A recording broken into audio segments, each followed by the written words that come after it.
Pedro Rodrigues is perhaps one of the most little-known serial killers in contemporary history. Yet in Brazil, the name Pedro Matador strikes fear in the hearts of even the fiercest killers. Why? Because he thrived on a very strict moral code.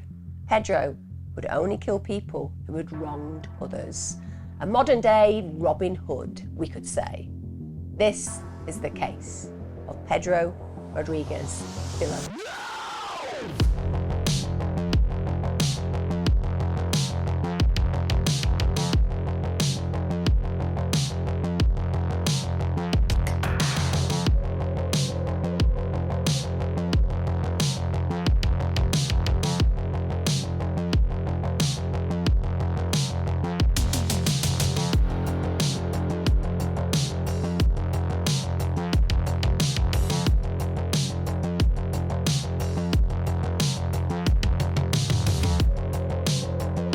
Hi guys, welcome back to my channel. Quite a few of you have asked me for this particular case to be covered, and I will be honest with you, I'm writing a book on serial killers at the moment. Keep a lookout for that. It's not actually going to get released till the middle of next year because publishers work in seasons, and mine's coming out, I believe, in July. So I will have written lots about serial killers, but nonetheless, this is not a serial killer I was a fay with, so to speak, but it's been really intriguing reading about this and researching this because, with respect, I don't think there's ever a legitimate serial killer. I don't think the Dexters of this world, because I know that show was very, very successful, all about a serial killer with a conscience. But essentially, killing people is killing people, whatever. But nonetheless, I've still found it really interesting to look at what formed this particular individual, and also, I suppose, the heroism that he's considered having by many, because it's quite a juxtaposition when you imagine that murder very rarely comes with a hero tag. So today's case is going to explore all sides of this, and hopefully by the end of it, if you know this case, you'll go away with some additional information nonetheless. If you've just stumbled across my channel and you're like, she's just kicked off getting into the crime without actually having a conversation about who she is. My name is Emma Kenny. I run my content on a Sunday and a Wednesday, which means that if you like consistency, this is definitely the channel for you. Crime and consistency is my catchphrase. It will always be so, and you will always get content on a Wednesday and a Sunday. Although I am trying to throw in some extra just to mix things up a little bit. But you can count on me for that Wednesday and a Sunday. Also, as ever, massive shout out to my Patreon subs and my YouTube membership subs. I couldn't do this without you, so you are adored. Let's get on with today's case. I'm going to be so interested in your thoughts at the end of this particular one, because I want to know whether you think there can be ever a moral code where killing is concerned. So who was Pedro Rodrigues Filho? Now, Filho translates to junior, essentially, by the way. I sound very cultured saying that, but I did look it up. Now, he was born on the 17th of June 1954, although he does actually like to tell people that he was born on Halloween. He feels that there was a level of dramatic effect being born on that day. He grew up in a farm in Minas Gerais, which is in southeast Brazil, and they didn't have a lot of money at all. It was quite challenging economically when he was growing up. He had suffered a brain injury when he was basically in utero. So his skull had been bruised as a result of his father, also named Pedro, hence why he's Pedro Jr., had kicked his pregnant mother's belly during a fight. Now, it's very hard to imagine the level of violence that you would need to inflict on another human being to cause an actual injury to the child's head that caused a problem with that particular child's development school-wise, because that person's parent was kicked during that process. That's a very high level violent incident, and it's something that immediately draws us into the problems that no doubt went on at home on an abusive level. And his grandmother, she actually served as a midwife when his mother was in labour, and when he was born, she immediately noticed that there was damage to the infant's skull. Now, there's a lot of different things that can play in to creating a serial killer, but certainly traumatic brain injury seems to be a thread of connection amongst many serial killers. And if we think about the frontal lobe area, just think about the impulse issues that that could create. And I can relate to that personally because my husband, who is a really lovely human being, but he suffered a really traumatic brain injury when he was in, honestly, the way I look at it is a Final Destination type-esque experience. He was in a really serious accident at a fun fair. It wasn't fun that day. Literally just smashed every bone in his face and had a really severe head injury. And even when I look at him and the way he acts, I can tell that he struggles at times with compulsions and impulsive behaviour, particularly, for example, in the car and somebody pulls out on him. It's that immediacy of rage that he's really had to learn to dampen, or at least try to keep a lid on, because it's got him into hot water in the past. And don't get me wrong, he would never, ever lift a finger to damage myself or my children, quite the contrary. But I wouldn't like to rate your chances if you got in the way of him in a scenario where potentially I was in danger, shall we say. And so you can see how it plays out when somebody has a traumatic injury. And that happens with this particular individual right at the get-go in utero. Now, he's the oldest child. He had 7 younger brothers and sisters. And understandably, that's a busy household. And again, we can say on an attentional level, that's going to mean that he has less attention given to him on the basis that as the years progress, more children arrive. And that means that parents are split in many different directions. And whilst, of course, having a big family is wonderful and it bears many, many gifts, but also it can mean on an attentional level you don't necessarily get that one-to-one support that you'd require as a child at times. And also it means that economically you're split in different directions, because providing food for a family that's very big is an expensive job, and if you have problems economically, then that is going to add to stress. And he doesn't go into school partly because of what I'm talking about there. He's actually forced to work from a really young age to just help provide for this large family. His father, as I said, was very abusive, and Pedro describes him as being a Jekyll and Hyde character. So the Jekyll side of him is that he basically was very aggressive, very abusive, but this was under the influence of alcohol. And the other side of his nature was kind and loving. And that's deeply conflicting for a child, because what you require for constructive and positive and secure attachment is to feel that you have a consistency in your environment.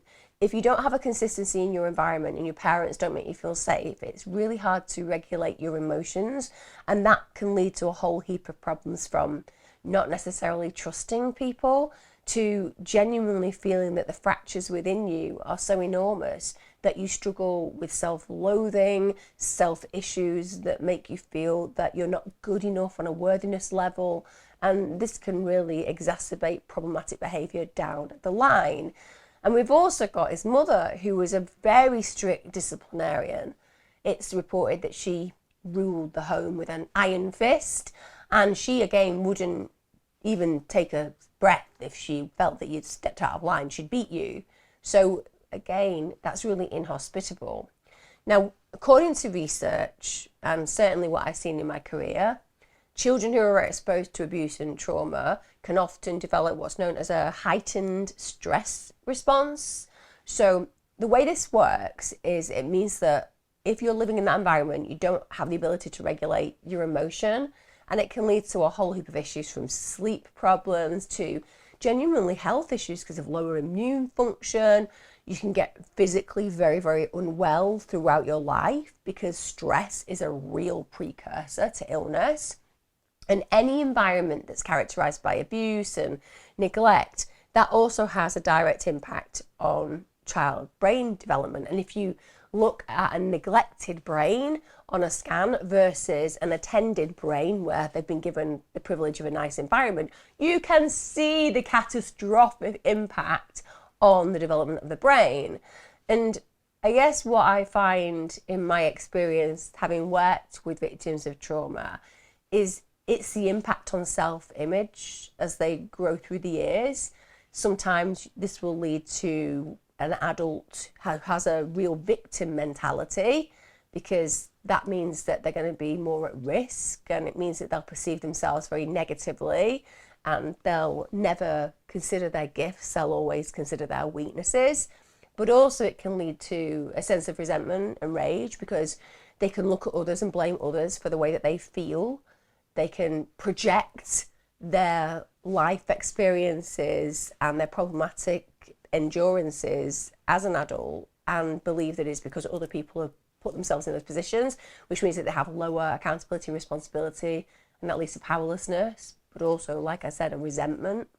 And when you think about childhood trauma, the way that that will manifest itself often is somebody might struggle to express themselves, to defend themselves. And because in childhood they had to do that, understandably, because it wasn't safe to express themselves, it wasn't possible to defend themselves because they were kids, it means that they might get to a point where they've really bottled all of those up. And that can lead to things like unhealthy coping manifestations and mechanisms such as alcohol dependency, drug dependency, behavioural issues that can cause problems for others around them. And it can even lead to people just not wanting to have relationships, or when they do have a relationship, they seek unhealthy ones, because it means that that self-perception where they don't feel they deserve things is reflected through somebody else's eyes. Because if you find a horrible partner who makes you feel less than, and you already feel less than, well, that reinforces that self-belief. And this is why childhood trauma is so deeply problematic. And that's before you add to that, for example, brain damage. And these things have impact. And some of you listening to this right now, you will relate fully to that being part of your experience and having to go through the rigors of trying to heal through therapy or through self-help to get to a point where you can put those fractures behind you. Also, Pedro was brought up in a really religious family, and that can be quite challenging, because on one level, religion is all about love and forgiveness. It's all about family connection, respect, bonding. And equally, it's about retribution and hellfire and damnation. And you've got these extremes that can be deeply conflicting. And of course, if you're brought up in a family who preach that if you sin, you're going to hell, that can destabilize you as a young person, because it's terrifying with respect. So I suppose if you're being brought up in a really religious environment, you just have to hope they're going more for the New Testament with the kind of more modern Jesus Christ, who's a bit more about, I don't know, drinking, dancing and having fun with prostitutes. That's not being disrespectful, by the way. I'm saying JC used to like to hang out with people that others would consider the lowest of the low and love them in spite of themselves and believe in the best of them, right? And he was a little bit more down to earth. So when you're brought up with the Old Testament, well, you're so much a sneeze and it's eternal flames for you. Now, Pedro claimed that he started to get what he considered would be the urge to kill, so a sense of bloodlust, around the age of 13. And that's interesting, because at 13 years of age, we're seeing hormonal interplay. We're seeing, shall we say, people pressuring you into feeling like you're becoming a young adult. And you have all of these different experiences. You feel like you're coming of age to some degree, that you know yourself more. You don't, but you feel that you do. And therefore, you don't like necessarily being talked down to. You want people to allow you a level of independence. And it's quite a heady mix, psychologically, emotionally and socially, of feelings and experiencing. And bear in mind, he's also working, because he's working at the sugarcane mill owned by his grandfather. So he is doing things that are relatively adult. And one day he gets into a fight with his older cousin. And the reason for this is that Pedro had borrowed his horse without asking. So understandably, his cousin's going to be annoyed with that. They get into an altercation, and his cousin tries to humiliate Pedro to some degree and basically calls him weak. And this was not a good thing to do, because Pedro, shall we say, is somebody who has poor impulse control. So Pedro punches his cousin in the face, and that's not where the story ends, because Pedro's like in for a penny, in for a pound. So then he gets his cousin, pushes his cousin's arm and head into the sugarcane press, which would essentially have literally flattened him. Now, I get it. We can all feel angry. We've all been there in situations where we're like, I wish I could do A, B, or C. But the difference is we think it, we don't put it into action. But Pedro does. Now, fortunately, other workers were like, Pedro's literally about to flatten his cousin's head, and his grandfather turns off the machine, thank God. Pedro then did spend 2 days in jail for the crime, but he wasn't actually charged. And his grandfather didn't opt to press charges because essentially the family needed Pedro to work for them. One imagines that the other workers were a little bit less inclined to engage with him, or if they did engage with him, I'm sure they were just engaging with him on a very pleasant level. Would you like to share my sandwich? Can I make you a cup of tea? That kind of thing. I would say that his grandfather didn't just do it for the reason that he wanted him to work for the family company. What I've learned about his grandfather is he was much more of a father to him than his own dad. And Pedro allegedly felt like he was his favourite grandchild because his grandfather made him feel competent, he made him feel worthy of respect, and he also apparently taught him quite a lot of skills like swimming, hunting, harvesting, taught him how to handle a knife, taught him how to slaughter animals. I think at that point I'd draw a line under it. I'd be like, listen, Grandad, I'm cool with the attention. I like us going out. Can we stop all of the animal slaughter though? It's a little bit scary. And also, no, hunting is very popular, and I appreciate everybody does what they do because it works for them. And I also acknowledge that people who hunt their own food and eat their own food are a lot more connected to the reality of what goes on where killing animals is concerned. It's just, you guys know, I don't eat animals, but the idea of my granddad teaching me how to skin something, for example, would not have been something I'd have wanted to do. But I do appreciate that it's a skill set that is amazingly helpful, particularly if you don't have a lot of access to money, because it means that you can genuinely feed your family. And apparently from a young age, he knew how to butcher an ox and cut it open from bone to bone. Life skills. Like I said, I'm speaking from a very Western privileged perspective here, where I don't have to worry about that kind of stuff. And I'm sure that if I was living in a different country and I didn't have access to the foods that I can go and buy, there's a strong possibility that that life skill would be unbelievably important for me. But it also means that if we think about the McDonald triad, which clearly has animal torture and murder as one of them when it comes down to the background of a serial killer, arguably it could have really appealed to Pedro, not just because he's got that attachment level with his granddad who's kind to him, but also because he genuinely gets a thrill from killing animals and from dismembering them. Now, the scar on his head that he was given by his father during in utero when his mother was attacked, it had always apparently caused him a little bit of uneasiness, and his granddad actually told him how it happened. And Pedro was absolutely disgusted by this. He knew about his dad's abuse because he was living in a very abusive environment, but when he learned that Pedro Sr. had attacked his mother while she was pregnant, he found that really unforgivable because he felt like that was a double attack. One on his mother, who was in an incredibly vulnerable state, to attack a female who's pregnant, although ironically, statistically, you are more likely in an abusive relationship to be attacked when you are carrying a child. And that comes down to a range of issues. One, vulnerability, because predators really like vulnerability, but also because perpetrators, they get more violent when they're stressed. And when a partner is pregnant, there are a whole amount of stressors around that. But also, I think it's the cruelty level. I think when a woman is pregnant, you feel just so protective over your baby, and the predator perpetrator knows that. So when they're attacking you and purposefully harming your baby at the same time, potentially, they're upping the ante on the level of abuse and the level of psychological control as well. So Pedro really struggles with this information. And then his grandfather also adds to it a story about his dad chasing his mum, who was apparently holding him when he was an infant in her arms. And his father wants to beat not just his mother, but also him.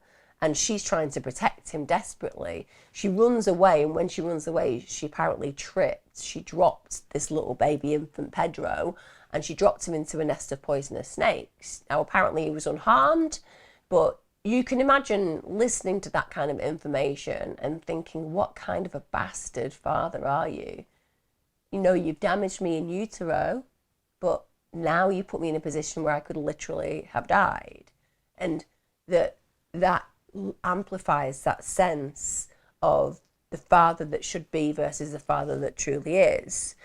Now, when it comes down to his criminal life, when it begins, we have Pedro Sr., his father, who is working the night shift as a security guard at a local high school. One day, he gets accused of stealing food from the kitchen as well as stealing some stationery. Now, Pedro Sr. said it wasn't him, and he actually said that he believed that the real suspect was the daytime security guard. However, on the spot, the deputy mayor fires him. Now, even though I've described Pedro Sr. as being a high-level abuser, although we can also agree that, according to information, he was very nice when he wasn't under the influence of alcohol, so there's two sides to him, but nonetheless, he is an abuser. What people who knew him said was that he would never steal. It just went against his beliefs, and he was very trustworthy. So for him to get fired on the spot, it was considered very unjust by the people who knew him. Pedro is only 14 at this point, and so now he's watched his father be accused of a crime and also lose his job over it, and that's going to cause economic distress for his entire family because his father's the breadwinner, and this really worries him. So he feels rageful, and he feels that there is a requirement for vengeance and retribution. So he literally steals his grandfather's shotgun, and then he lies in wait and shoots the deputy mayor in front of the city hall as retribution. He then also went and found the security guard that his father accused and killed him as well. That's a double homicide. And we're talking about a 14-year-old kid. So this is high-level criminality.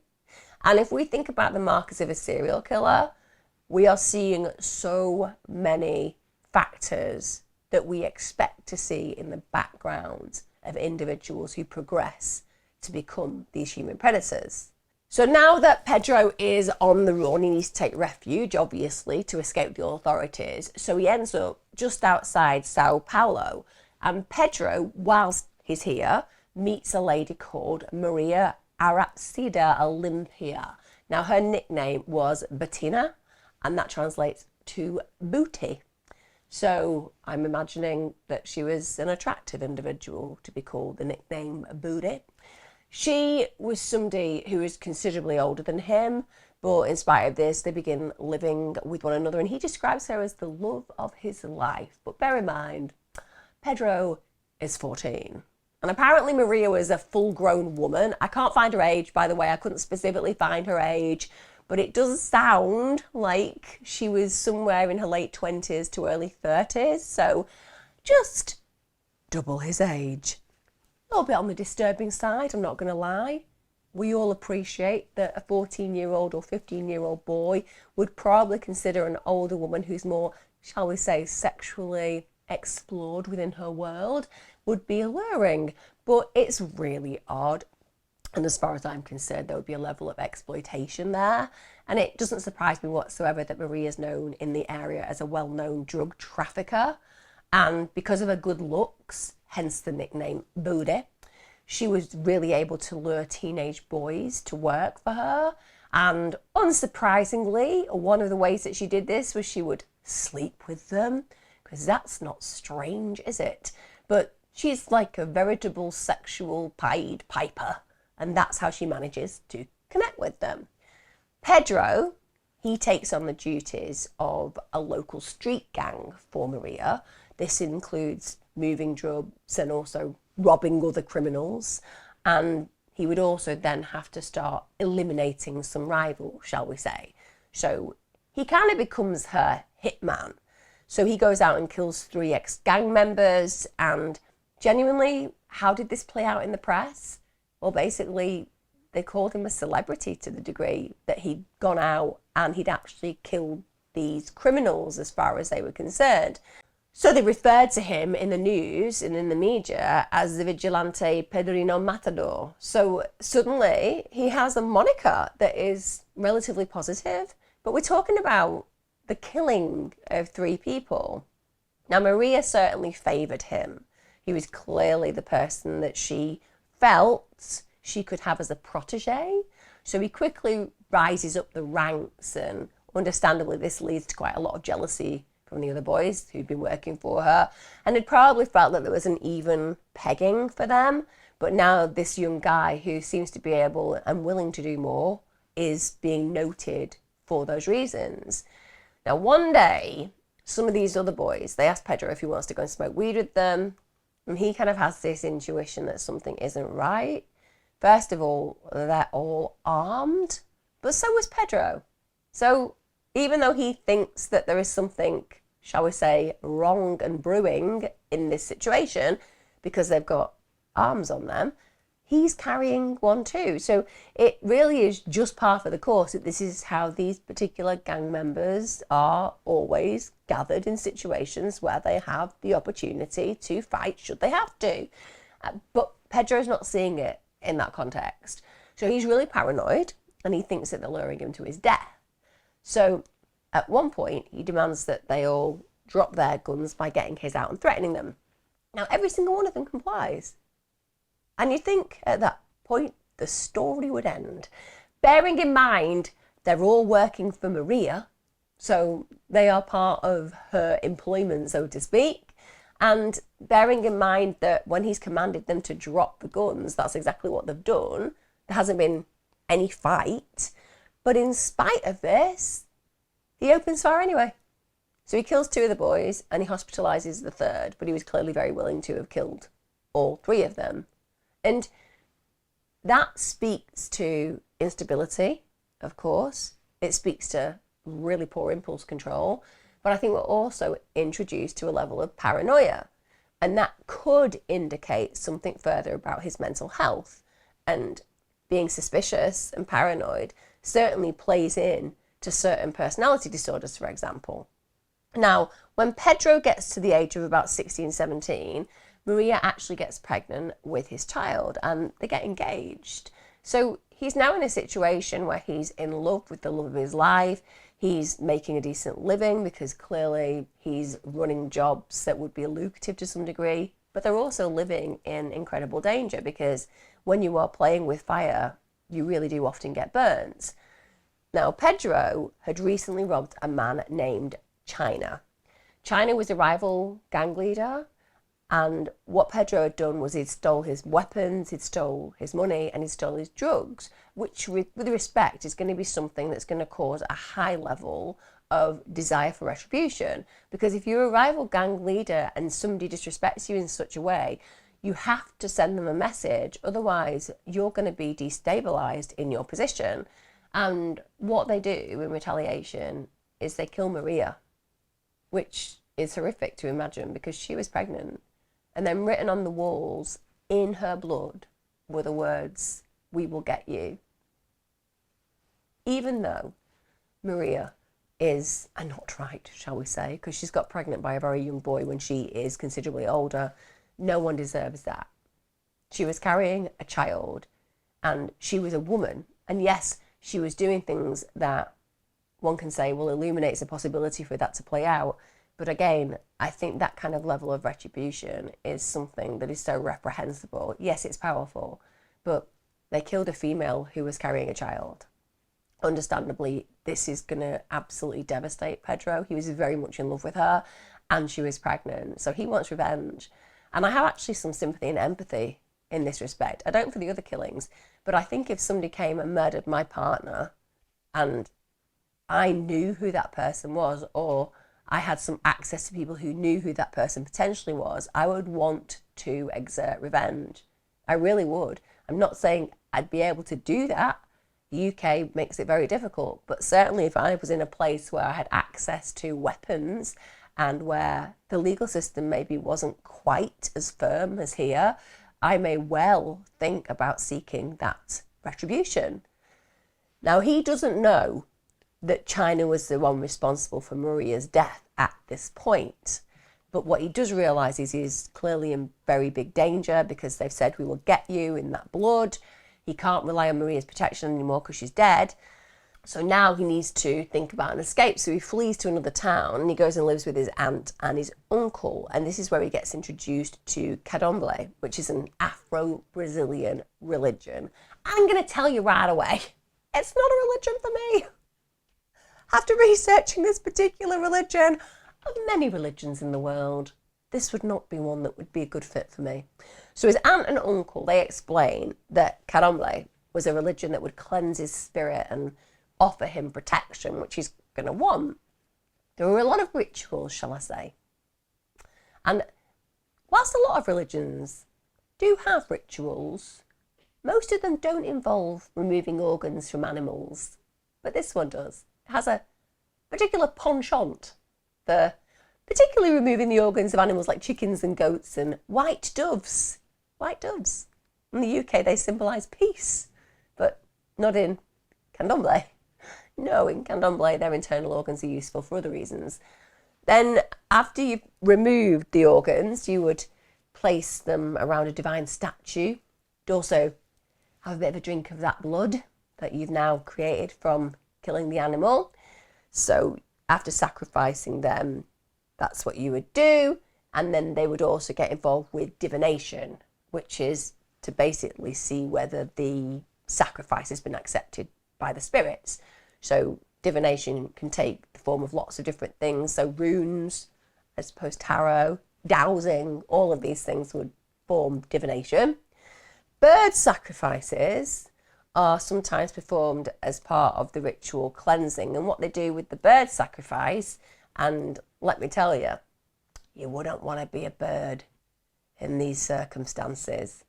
Those white doves in the UK, they're sitting pretty thinking, I am glad that all I have to deal with is being released at a wedding very regularly and just flying up in the air and being free. Because if you happen to be in this part of the world, it might end differently. So as part of this bird ritual cleansing, the bird first of all is wiped over the human needing to be cleansed. Then they break its legs, then its wings, and then its neck. At the end of this ritual, after Pedro does it, Pedro then puts on a necklace made of hardened seeds, and apparently it was so transformative for him that he genuinely felt as if he was possessed, and what he believed it had done is it had made him invincible. So now we have somebody who is already, shall we say, a little bit on the dangerous side, feeling totally invincible. And that's going to be a bit of a problem, isn't it? Because you don't really want somebody with the potential to go out and murder people feeling as if there's nothing that they could do to ever protect themselves, because he is basically a superhero. So now he's got this newfound invincible status. He starts robbing food trucks because he thinks that by doing that he can give food to the poor. He burnt down businesses that laundered drug money, and he had this particular connection with murdering anyone who hurt women. It's going to be busy. Can we all be honest? That's going to make him a very busy murderer. But what you're seeing here is this idea that there's a moral code for killing.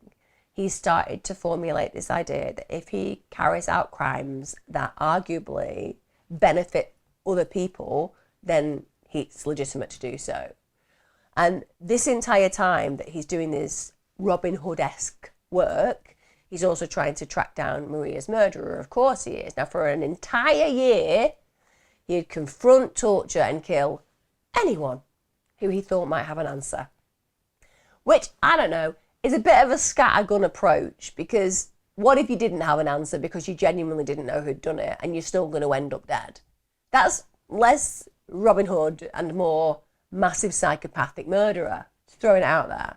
Now, one night, Pedro is drinking in a bar and he gets approached by China's ex-girlfriend. And China's ex-girlfriend, who I don't know, maybe had a bit of a beef with him. There is that saying, isn't there, about being a woman scorned, you know, that basically she's more furious than the devil. And China's ex-girlfriend definitely got that memo, because she actually told Pedro that China had ordered the hit on Maria. on one level, it's also quite positive she did that, because I think that Pedro was just haphazardly killing anybody who he thought may know anything, whoever they were. So now he's discovered that China is the perpetrator. He goes about figuring out where he can get him. And he finds out that China's going to be attending a family wedding the following weekend. So along with two of his friends, Pedro gate crashes the wedding, but not for the free hors d'oeuvres. No, they reportedly killed 7 people and injured 16 others. So they are just on a rampage. Months later, he's still on this trajectory of feeling invincible and clearly having some kind of moral compass that involves anybody doing anything wrong that deserves his judgment, in spite of his punishment being killing them and not recognising that, I don't know, it's a little bit on the ironic side, isn't it? Because he actually discovers that his favourite cousin's pregnant and the baby father refuses to marry her. So Pedro's like, well, I know a solution for this, because you want to get married. I'd really like to get married to him because I'm pregnant. And so you'd like to spend your life eternally with this individual. I would like them to go to church with me and make their vows so that you can have a father for your child. Now, that's right. And at worst, I imagine it could be that you don't get married because this person doesn't want to marry you, but you would have a father for the child, wouldn't you? Because there'd still be a relationship there, even though they didn't maybe want a relationship with you. It would be more imperfect, but I do accept that that would be a reality. That's amazing, because I've got a perfect solution. Just going to kill him. And that's what happened. So the solution to this guy not wanting to marry his cousin is to kill him. A little bit on the extreme side there, Pedro, and I'm not sure the child would be grateful for you murdering the father. So understandably, the authorities are not happy about the fact that he's done this, and on the 24th of May 1973, this is when Pedro's 19, he gets arrested. Now, in an attempt to take him into custody, there's actually a gunfight that sees Pedro get wounded, and that's because he wasn't the kind of person to go down easily. When they get to trial, Pedro gets accused of 18 murders, and he is absolutely outraged by this. Outraged. I mean, you'd imagine anybody being accused of 18 people's murders would be outraged. They'd be like, I did not kill any of them. Okay, maybe the cousin, but at the end of the day, nobody else. I haven't killed anybody else. And anyway, if I had killed them, they all deserve to die, but I didn't kill them. I'm totally innocent. No, not quite. Pedro didn't get that memo. He just got really angry and was like, I have not killed 18 people. I've killed at least 100. So this is what he says, which probably isn't the best thing to do when you're trying to actually deal with a trial against you. So he claims he's killed over 100 men. He gets convicted of 14 of the murders, and for that he gets sentenced to 126 years in prison. Now, the police records, they show that after his trial's finished, he obviously is going to get transported in a prison van to prison, and he gets escorted with one other prisoner. They're both handcuffed at the time, and during that transport, Pedro kills the other inmate. Yeah, the police don't even notice. He's just carrying out a murder, literally, with the police present, but no one apparently notices that Pedro is murdering him. So when they actually open the door and see the other prisoners dead, Pedro says he did it because the man was a rapist. So obviously they'd had a bit of a chit chat, getting to know each other, maybe having a chat about how the cases had gone. Not well, they were both going to prison. Obviously this guy mentioned that he was a rapist, allegedly, and well, in for a penny, in for a pound, may as well kill him as well. So prison life begins. Bear in mind, Pedro has a particular predilection for desiring to murder people who've done bad things. So sending him to a prison was potentially not the best idea if you were going to allow him to wander around in the general prison population. It would probably have been better to send him to a monastery where actually he would have been the lowest of the low and there wouldn't have been perpetrators around that he could judge. But that's not what happened. So now he's in prison, it just strengthens his appetite for murder. So the next notorious murder that Pedro commits was again one of vengeance, and this time the target was his own father. Genuinely. His own dad. Now bear in mind, the first murder that Pedro carried out was actually for his father, because he felt his father had been abused by the system when he lost his job. And yet now, full circle, he wants his dad dead. And I understand why, please believe me, I completely understand why Pedro would wish to kill his dad, because he finds out that he'd murdered and he'd dismembered his own mother's body with a machete. So his father's killed Pedro's mum, now he's in the same prison. And Pedro is incandescent with rage. He wants retribution. Yes, his mother was imperfect, but she'd protected him at times, and yes, she was a harsh disciplinarian, but certainly there was a relationship there that had love involved. So Pedro feigns being sick, and when a guard comes in to see how he is, Pedro grabs him, puts a knife to his throat, and then forces the guard to hand over his gun and hand over his keys. He then enters his father's cell, and apparently without saying a word, he stabbed him 22 times. One more time than the number of times his father had stabbed his mother. That wasn't enough though. Even though that was, I don't know, a little bit of overkill.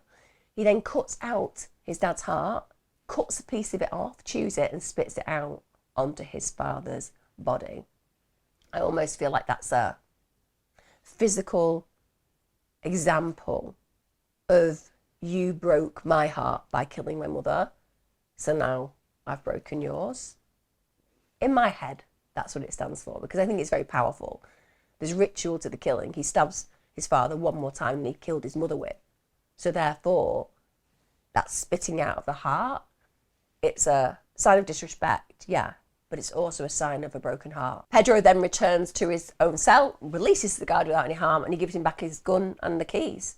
So this is, again, clearly saying, no, what I've done is wrong by making you hand over your keys and your gun, but I'm also respecting you by not harming you. I've done the job, and here you are. You're free to leave. Now, in 1996, there's an interview that he gives, and he stated that he got a thrill and a joy out of killing other criminals. He also, in that interview, said that his favourite method of murder was by stabbing or hacking with blades. Just going to throw it out there. That is a brutal and butchering way to kill people. It's really bloody. It's also really intimate. When you're hacking at someone or you're stabbing them, it's a close proximal crime. And that means that there is something about looking at that person that you're murdering. Think about Richard Ramirez. He used to say it was the terror in their eyes when he was stabbing the person that he was killing that really fed him. And I feel like Pedro has that connection as well. In that interview, he said he had no regrets about the killings. And he had quite a lot of tattoos on his body. He had tattoos of daggers amongst the phrase, "I kill for pleasure." Well, at least Pedro is very honest about his feelings. He's not minimizing. At least not to some degree when you think about his admission of enjoying the kills. I guess we could say he minimizes because he believes that the people that he's murdering deserve to die, and therefore he has a right psychologically to go ahead and kill them without feeling remorse. But life is life. Just killing is a very confusing concept. But in that interview, he said he wouldn't kill anyone innocent. He said he'd murder rapists, paedophiles, drug traffickers, assassins, and traitors. Or as he kind of moved forward down the years, he also included the term bad people. I'll murder bad people. I'm not sure your cousin was that bad, because you were the person who stole his horse. Bad people. But he wasn't really that bad, and you were trying to little flatten his head. He was bad. In my mind, he was bad because he challenged me over stealing his horse. You know, I'm also not convinced that all the people he murdered trying to figure out who China was were all bad. But just that kind of culmination of anybody who I've decided does not fit good can be murdered. A bit of a loose definition, you know? But anyway, this is how he feels. This is what he thinks. He also said that his motivation was anger, not bloodlust. I think you literally have daggers on your body that kind of indicate you enjoy killing, and you specifically say you get a thrill from it. So that kind of feels like bloodlust. I'm just gonna throw it out there. Like, now you can just kill anyone who's bad, and it's because you're angry with them. Honestly, don't get a job as a teacher. That's all I can say. My sister's a teacher. You do get a bit annoyed quite a lot, and arguably kids do break rules, which will consistently mean that they were bad in school. So you would have a whole heap of killing to do in those environments with that mindset. But again, that's minimization, isn't it? It's like, okay, look at all my killings. And yeah, you can't arguably say that they were all terrible criminals who raped, murdered, etc. But they all did things that were wrong. And I got angry with that because everyone's meant to be moral, even though I'm being absolutely 100% not moral by murdering them. Now, you'll understand that that mindset did not gain him popularity in prison, because the other prisoners are going to, on one level, feel scared. He could kill them anytime. And on the other, reputationally, going to want to take him down because that's going to assert their authority. So that makes it dangerous for him. And in one attack by other inmates, Pedro gets ambushed. Somehow, in spite of this, in spite of not knowing an attack was going to happen, he literally nearly walked away from that totally unscathed.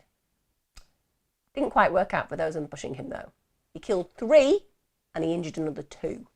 So now that reputation that he has inside just contributed further to his infamy with this attack, because they were meant to kill him and he killed them. He also chose other inmates just really randomly. So, for example, one guy was a career criminal, so he wasn't fitting any of that immoral level of criminal that Pedro wanted murdered. He was simply somebody who just got involved in crime and carried on having a criminal career. But Pedro didn't like him because he snored too much, so he killed him. Again, just going to throw it out there, Pedro, that bad classification doesn't really feel like it's appropriate to put somebody who just snores a lot. Well, he was a career criminal as well, but not the ones that were of the immoral categories that you've suggested. I've changed those categories. I've now put bad, and he was somebody who caused me bad sleep, so he died. Now, one day, someone starts a rumour in prison about one of Pedro's friends, which is a very stupid thing to do, isn't it? Bearing in mind, they have a psychopathic murderer who takes out criminals every day of the week. And are we not all asking ourselves the question, why was Pedro not in solitary confinement? Honestly, maybe the authorities allowed him to run rampage and kill all these people because it was doing them a favour. 1, it gets criminals off the streets permanently. 2, it means that there's a reduction in spending because Pedro is just killing whoever they fancy to kill. But this rumour starts, and unfortunately for that friend of Pedro's, it means that he gets murdered, which is terrible. And Pedro, of course, at this point says he's going to get revenge. And we all know that this particular killer is somebody who is incredibly manipulative, very adept and intelligent, and knows how to manifest opportunities that others probably wouldn't even be able to contemplate, let alone carry out. So he finds out that the person who started this rumour was a transgender person. So that transgender person was kept in a protected wing of the prison for their own safety. Pedro, of course, figures out how to get access to that part of the prison. Now, once he's there, he's just apparently overcome with rage. So not only does he succeed in killing the transgender person, he also goes on to kill another 16 people in the protected wing. Is it just me? Or should some guards not have noted that this was playing out? I appreciate, by the way, that in protected wings, there are sexual sadists, child molesters, rapists, and individuals who are there because in the general offender population, they would be in danger. But with that in mind, would you not have officers available just in case somebody like Pedro ends up in that space? Allegedly not. Were they just turning a blind eye? Or were they absolutely terrified of Pedro and the retribution that he may seek if they intervened? But to kill 17 people in one go is absolutely harrowing. And Pedro actually said that the ordeal of killing them all left him deaf for 3 days. And that's not because somebody pounded him in the head trying to defend themselves. It's not because he got hit with a chair by some poor person who was trying to not get stabbed to death by him. No, he was deaf for 3 days because of all the victims screaming. Chilling is not even the word that comes close to describing that reality. It's just absolutely terrible. And somehow Pedro sees himself as a bit of a victim in this, doesn't he? And it's a badge of honour for him as well to tell that story. Couldn't hear for 3 days because, you know, the victim's horrified screams as I murdered them were playing and ringing in my ears like a really severe tinnitus. Now, finally, the prison did decide that Pedro had gone too far. Can I just make it clear at this point, he's murdered 47 people in prison. So at this point, at 47, they decide, you know what? I've been thinking about Pedro. I've been thinking about Pedro as well. Do you think he's got a bit of an issue? I don't know. Sometimes I think Pedro might have, some anger issues or some bloodlust issues, murder issues. Yeah, is it the tattoos on his body where it's got daggers and it indicates he likes killing?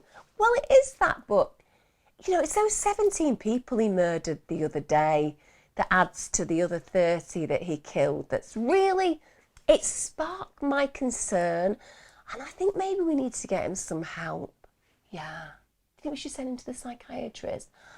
We should definitely. We should check the background of the psychiatrist, though, just in case Pedro wants to kill him too. Honestly, at this point, they send him for a psychiatric evaluation. Why would anybody need a psychiatric evaluation at this point? Clearly, he's a psychopathic murderer. Sorry? Now, it's deemed in this psychiatric evaluation that he's a psychopath who's incapable of feeling remorse. No shit, Sherlock. Did we really need an evaluation to do that? I think the repetitive cycle of him just murdering anyone, that should be enough. Yet, the psychiatrist did actually describe him as the perfect psychopath. And the reason for this is he never killed innocent people. What? The psychiatrist called him a perfect psychopath because he never killed innocent people. He's just a psychopath. There isn't a moral psychopath. I'm sorry. I do not care what is out there in pop culture about the pro-social psychopath. No, there is not a pro-social psychopath. Pro-social psychopaths don't exist because the natural proclivity of a psychopath is to be remorseless. It's to show no empathy. It's to be able to act in a social and emotional way outside of the moral code. So just because you find yourself in a career that maybe allows your psychopathic tendency to bring in remuneration, or in this case, if you're a psychopath who decides, hey, I love killing, and I've noticed that everybody hates dying, so I'm going to just go for people who hate dying who are also criminals or don't meet my moral code, that does not make you a perfect psychopath. It just makes you a murderous psychopath.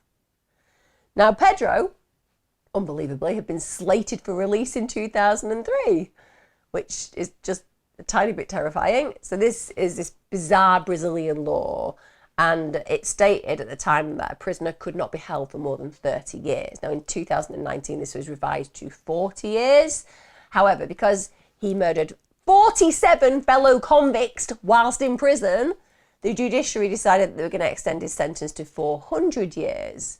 But in spite of him having that extended for 400 years, on the 24th of April 2007, which is after 34 years behind bars, Pedro is released from prison. What could possibly go wrong? Now, he reportedly moved to Fortaleza, which is in northern eastern Brazil. It's apparently a very popular tourist destination.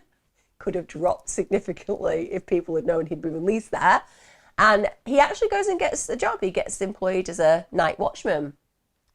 You will not be surprised to find out that he gets a second prison sentence.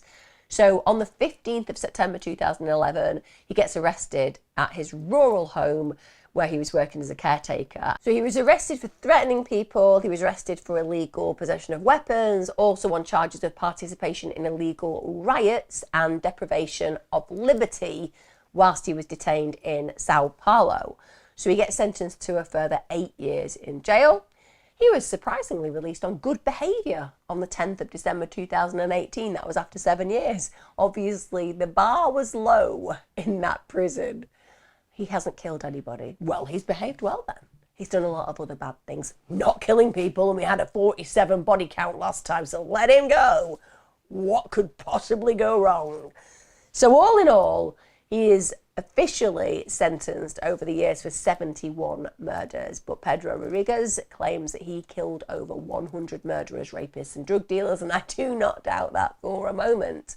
I also do not doubt that some of them probably weren't those people. Maybe somebody overcharged him for a coffee, because that's the kind of level this guy operated at. Now, despite not nearly being as famous as other internationally known serial killers, Pedro actually sits at number 6 on the leaderboard for the most confirmed kills. So utterly notorious. Now, following his release from prison in 2018, Pedro said that he wasn't going to be a vigilante anymore. He was going to retire.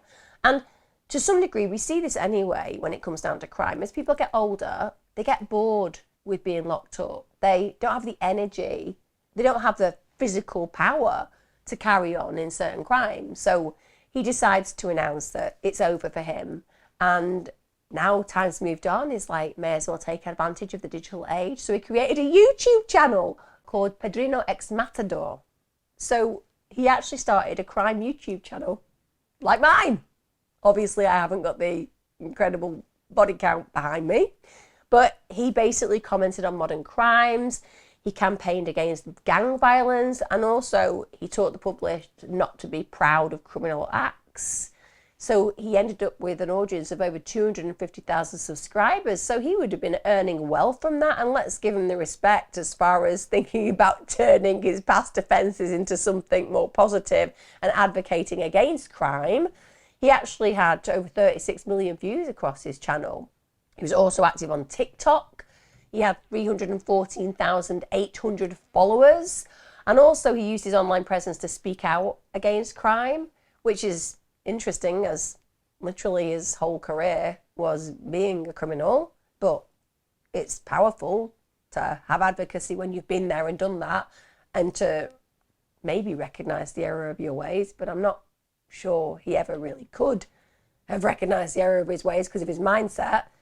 But he could well be a good manipulator and think, well, may as well turn all that killing into profit. And when he was asked if he would ever kill again, he said, no, I would only ever kill again if someone came to take my life or the lives of people I love who are my family. So the answer is, yes, I would kill again. It's not a no, is it? Like, this is how it goes. Would you ever kill again? No. I have learned that killing is bad. That's why I have this YouTube channel. That's why I do TikTok, to let people know that I wouldn't kill anybody again. So no one. Well, I'd kill anyone who came anywhere near my family, or tried to kill me, or tried to kill a distant cousin, or even tried to kill a distant cousin whose friend was friends with my distant cousin who felt that that person had been bad. I'd kill them. So like anybody within a 6th, 7th, 8th separation level of knowing me, I'd kill them. But no, aside from all of those people, which could be thousands if you work it out, apart from all of those, I'd never kill anyone again. Anyway, apparently only people who harmed him or anyone he knew would he kill. He also added, I assume my mistakes. I paid my penalty, so I don't need to be judged or defended by anyone anymore. Sorry, Pedro. No disrespect. He is quite a character. I'd say he's quite a charismatic guy, this guy. There's kind of a likability about him, which is a bit disturbing. But you don't get to tell the rest of the world that they're not allowed to judge you for murdering all these people because, you know, that's a little bit narcissistic and Machiavellian, isn't it? You can't judge me. But I want to judge you because you killed all those people. If you judge me, that makes you bad. Well, it doesn't make me bad. It makes me have my own conscience and empathy, and you killed a lot of people. I'm saying, if you're judging me, then you're hurting me. Okay, I'm starting to feel a little bit concerned now. Exactly, because if you hurt me, I'm going to kill you. Like, seriously, that is a psychopath through and through. Don't you dare judge me, because if you do, I'm going to say that's wrong, and there'll be consequences. Now, there's a criminologist, Lana Kasoy. She actually met Pedro, and she said he was a charismatic man who was joyful, casual, and intelligent, and that he fascinated people, which she said was a reflection of our Brazilian society in a country where only 10% of homicides are brought to justice. So she's kind of saying, at the end of the day, he's quite a nice guy, and there's a very big problem with crime in Brazil. And with him killing everyone, it was reducing the numbers potentially. But like I said, one of the things about psychopathic killers is they're often quite charming. And some of them, because some of them are also really boring with respect. We don't talk about a lot of criminals like that, but there are lots of psychopathic serial killers who are really, really boring. But this guy wasn't. But the criminologist is kind of saying, well, we have a huge problem with violent crime, and he was kind of a person who was out there doing things that he thought was reducing the issues. But again, I just can't levy my belief system with that at all. You're still killing. But Pedro's reign of terror or heroism, whichever way you want to come down on this particular case, ended at 10 a.m. on the 5th of March 2023. Pedro was shot and killed by two men firing from a car in Mogi das Cruzes. Military police reported that the assailants drove away in a black car. It was later discovered with ammunition nearby. A witness who was there at the killing said that Pedro was sitting on a chair. The black car pulled up. These two guys got out and said to that witness, "This has got nothing to do with you, go inside." Told her to take her daughter with her. She obliged. They then shot Pedro before one of the men cut his throat with a kitchen knife. They then got back in the car and they sped off as a stunned passerby called the police. The case has been classified, understandably, as aggravated murder by the civil police, but no arrests have been made so far. In pop culture, Pedro Rodrigues is reportedly an inspiration for the character Dexter Morgan in the books and TV series Dexter. It gave Pedro the new nickname internationally of the Brazilian Dexter. And it kind of makes sense because clearly the motivation for the series Dexter is that somehow a psychopathic serial killer can be a hero, which they can't. Even though at times many of us would like certain criminals to be, shall we say, made to disappear. At the end of the day, it doesn't feel like Pedro had a very high bar for the kind of people he killed.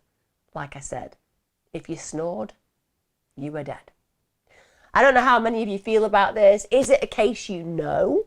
Are you aware of this particular killer? If so, let me know your thoughts on it.